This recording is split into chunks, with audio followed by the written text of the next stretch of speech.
La oleada de golpes de Estado en antiguas colonias francesas en África parece no tener fin.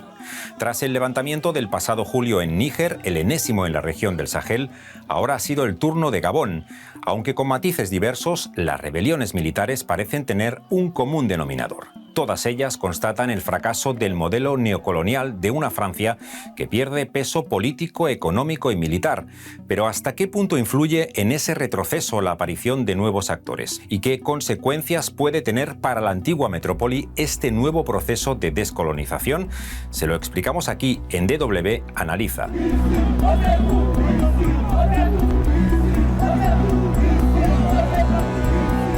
A menudo se recurre al auge del sentimiento antifrancés para explicar los recientes golpes de Estado en algunas de sus excolonias, especialmente en el Sahel, la región que separa el desierto del Sáhara de la sabana africana. Pero la realidad es mucho más compleja. Hay que remontarse al año 2012. En Mali, la minoría tuareg se sublevó en el norte del país, derrotando al ejército. El vacío de poder lo aprovecharon grupos islamistas que avanzaron hacia la capital, Bamako. Viendo amenazados sus intereses económicos y geopolíticos, Francia intervino desplegando tropas bajo mandato de la ONU. Aunque se repelió a los yihadistas, más de 10 años de misión francesa no lograron mejorar la situación de seguridad. Todos los golpes de Estado que han habido en el Sahel, todos tienen como denominador común hacer frente al yihadismo, ya que los gobiernos golpistas argumentan que con gobiernos democráticos, apoyados por Occidente y la Unión Europea, no han podido hacer frente a la situación de inseguridad, de la violencia islamista, y que ellos, las juntas militares, son la única solución a la creciente situación de deterioro de la seguridad. Una inestabilidad que ha conducido a una auténtica oleada de golpes de Estado en la región del Sahel, un total de 7 en apenas 3 años. Desde el primero de ellos, en Mali, en 2020, las insurrecciones se sucedieron en Guinea, nuevamente en Mali, Chad, Sudán y más recientemente en Burkina Faso y Níger. Algunas de esas juntas militares han aprovechado la coyuntura para avivar el sentimiento antifrancés y forzar la salida de las tropas francesas. París ya retiró a sus destacamentos de Mali y Burkina Faso.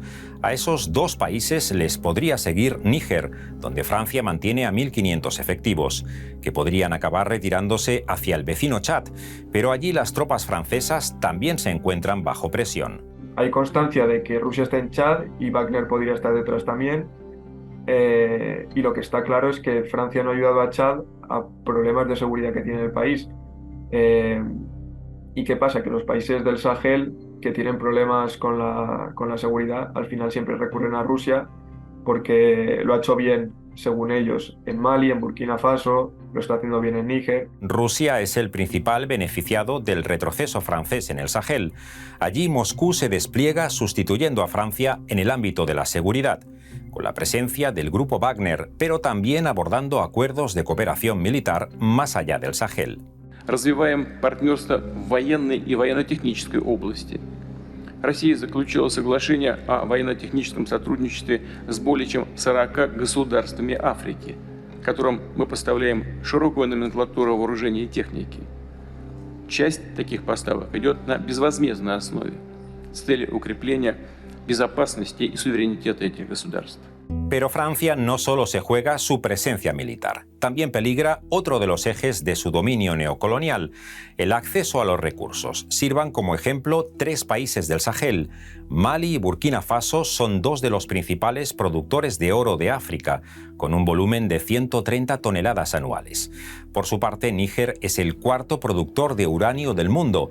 De sus minas se extrae el 7,5% de la producción global. Para Francia va a suponer también un impacto notable. Es verdad que, por ejemplo, si atendemos a la dependencia o a la llegada de uranio de Níger, Francia y en el conjunto de la Unión Europea tienen otros contextos de los cuales diversificar esa llegada de uranio, pero es evidente que en términos de recursos naturales pues va a suponer también una reorganización de las relaciones. pero la influencia de Francia se ve amenazada más allá del Sahel. En Gabón, en el África Occidental, un alzamiento militar a finales de agosto derrocó al presidente Ali Bongo, poniendo fin a una dinastía familiar que se había mantenido en el poder durante casi 6 décadas. Avons décidé de défendre la paix en mettant fin au régime en place. Les élections générales du 26 août 2023 ainsi que les résultats tronqués sont annulés. Les frontières sont fermées jusqu'à nouvel ordre. Toutes les institutions de la République sont dissoutes. En este caso, el golpe no fue fruto del fracaso militar de París, ni tampoco de un especial sentimiento antifrancés. Pero sí es otro síntoma del agotamiento de un modelo neocolonial que ha permitido eternizarse en el poder a líderes con estrechos vínculos con Francia.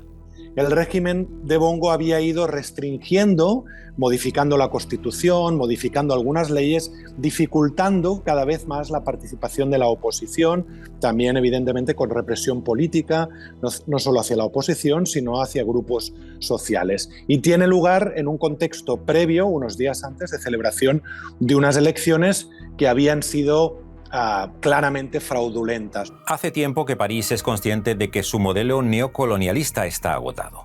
La conocida como France-Afrique, surgida tras la independencia formal de las antiguas colonias en los años 60 del siglo pasado.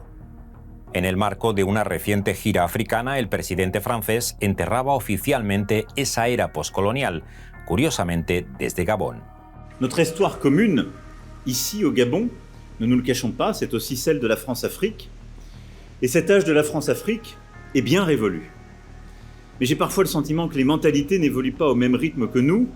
Quand je lis, j'entends, je vois qu'on prête encore à la France des intentions qu'elle n'a pas, qu'elle n'a plus. Au Gabon comme ailleurs, la France est un interlocuteur neutre, qui parle à tout le monde et dont le rôle n'est pas d'interférer dans des échéances de politique intérieure. Macron prometió cambios, una menor presencia militar, el fin de la injerencia y unas relaciones más equitativas. Pero muchos de los mecanismos de dominio siguen vigentes, especialmente en el ámbito económico. Es el caso del franco CFA, la moneda que aún utilizan 14 excolonias. Su valor está ligado al euro, lo que lastra la competitividad de las exportaciones. Además, los países miembros de la zona franco están obligados a depositar el 50% de sus reservas de divisas en el Tesoro Público francés. El franco CFA se sigue encuñando en París. Por lo tanto, para empezar, Francia tiene el control sobre la moneda y los flujos económicos de estos países.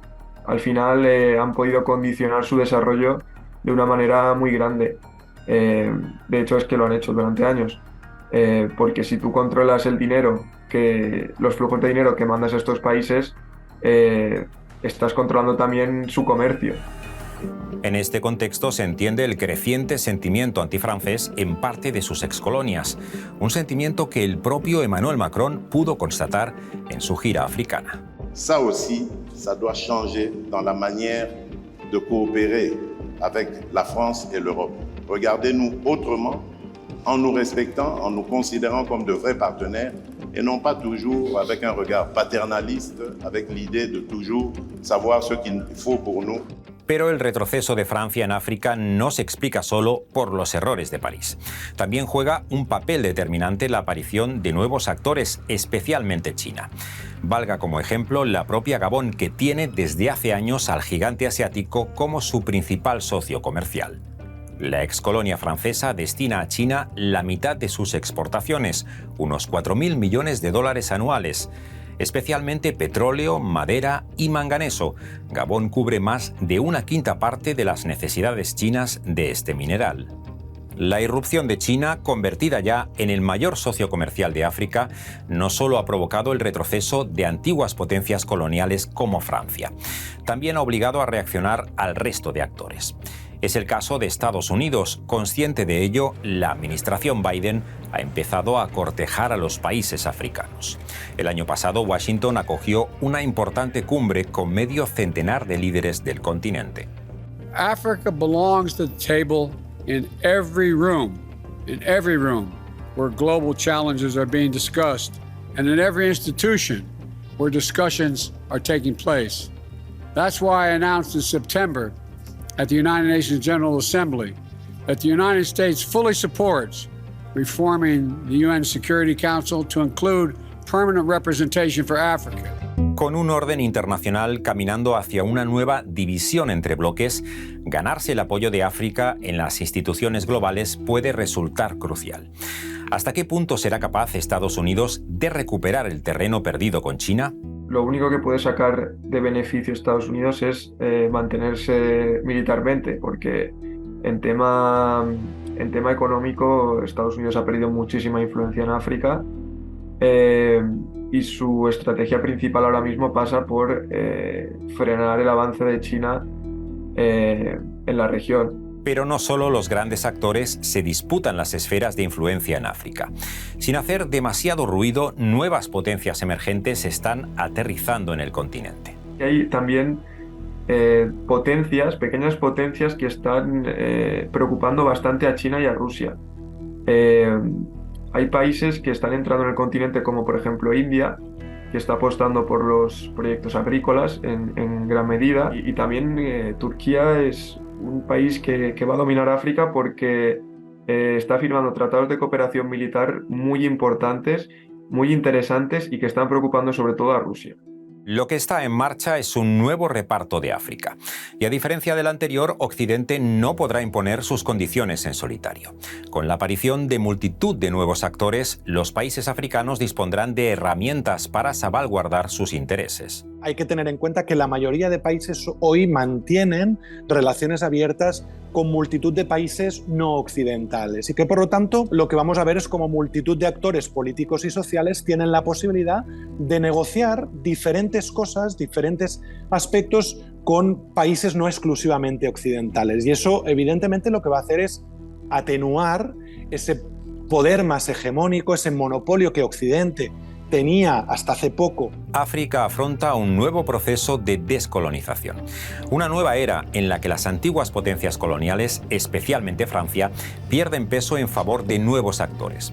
Sobre todo, China y Rusia han tomado la delantera en ese nuevo reparto de los recursos y las esferas de influencia.